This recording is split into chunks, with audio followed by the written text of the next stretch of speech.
Hi friends, இருக்கிற வீடியோவில் பார்த்தீங்கன்னா பட்டா பைரேட்ஸ் வெர்சஸ் ஹரியானா ஸ்டீலர்ஸ் இந்த மேட்சை பற்றி பார்க்க போகிறோம். வாங்க டேக்குள்ள போயிடலாம். அதுக்கு முன்னாடி நம்ம சேனலில் மறக்காமல் சப்ஸ்கிரைப் பண்ணிட்டு பாருங்க.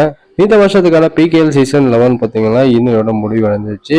ஃபைனல் மேட்ச்சில் பார்த்தீங்கன்னா ஹரியானா கப் வின் பண்ணியிருக்காங்க ஃபர்ஸ்ட் டைமாக. இந்த மேட்ச் பார்த்தீங்கன்னா இன்னைக்கு நைட்டு 8 PM தான் ஸ்டார்ட் பண்ணாங்க. இந்த மேட்ச் ஆரம்பத்துலேருந்தே பார்த்தீங்கன்னா ரெண்டு டீமும் மாறி மாறி லீடிங்லேயே தான் இருந்தாங்க.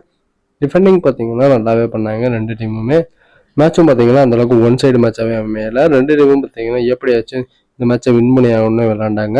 இதனால ஆஃப் டைம் ஸ்கோர்ல பட்டா பைரேட்ஸ் பார்த்தீங்கன்னா 12 பாயிண்ட் தான் எடுத்திருந்தாங்க. ஹரியானா ஸ்டீலர்ஸ் 15 பாயிண்ட் ஸ்கோர் பண்ணியிருந்தாங்க. செகண்ட் ஹாஃப்ல ஹரியானா ஸ்டீலர்ஸ் பார்த்தீங்கன்னா மேட்சை ஸ்லோ டவுன் பண்ண ஆரம்பிச்சாங்க. அவங்கள்ட்ட பார்த்தீங்கன்னா ஒரு 2-3 பாயிண்ட் லீடிங் இருந்ததுனால அப்படியே டூவா டைக்கு பார்த்தீங்கன்னா விளையாட ஆரம்பிச்சாங்க. அதுலேயும் பார்த்தீங்கன்னா ரெண்டு டீமுக்கும் மல்டிபிள் பாயிண்ட் எதுவுமே கிடைக்கல. டிஃபெண்டிங்ல போய் மாட்டிக்கிட்டாங்க. இந்த மேட்சோட திருப்பு முனையா இருந்தது பார்த்தீங்கன்னா வினயோட டூவா ரைடு தான். அந்த ரைடில் போய் பார்த்தீங்கன்னா வினய் 2 பாயிண்ட் எடுத்துட்டு வந்துடுறாரு. அதுக்கப்புறம் பட்டா பார்த்தீங்கன்னா ஆல் அவுட் ஆயிடுவாங்க. அதுக்கப்புறம் வின்னிங் மொமெண்ட் பார்த்தீங்கன்னா ஹரியானா சைடு போயிட 10 பாயிண்ட்டுக்கு மேலே லீடிங் எடுத்துருவாங்க ஹரியானா ஸ்டீலர்ஸ். ஹரியானா கோச் ஆன மல்பிரீத் சிங் பார்த்தீங்கன்னா வெவ்வேறு டீமை பார்த்தீங்கன்னா கோச் பண்ணி ஃபைனலில் தோத்து போயிருக்காரு. இந்த தடவை பார்த்தீங்கன்னா அந்த கப்பு இவருக்கு கிடைச்சிருக்கு.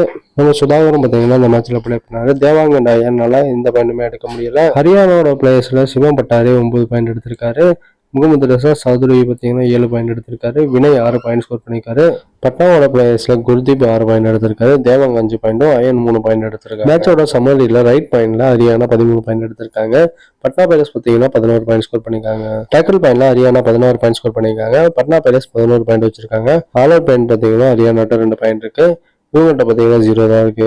எக்ஸ்ட்ரா பாயிண்ட் பார்த்தீங்கன்னா ஆளுக்கு ஒரு டீம் எடுத்திருக்காங்க. பட்னா பைரேட்ஸ் ஆல்ரெடி பார்த்தீங்கன்னா 3 டைம் சாம்பியன் ஆயிருக்காங்க. இந்த தடவை பார்த்தீங்கன்னா பிகேஎலுக்கு ஒரு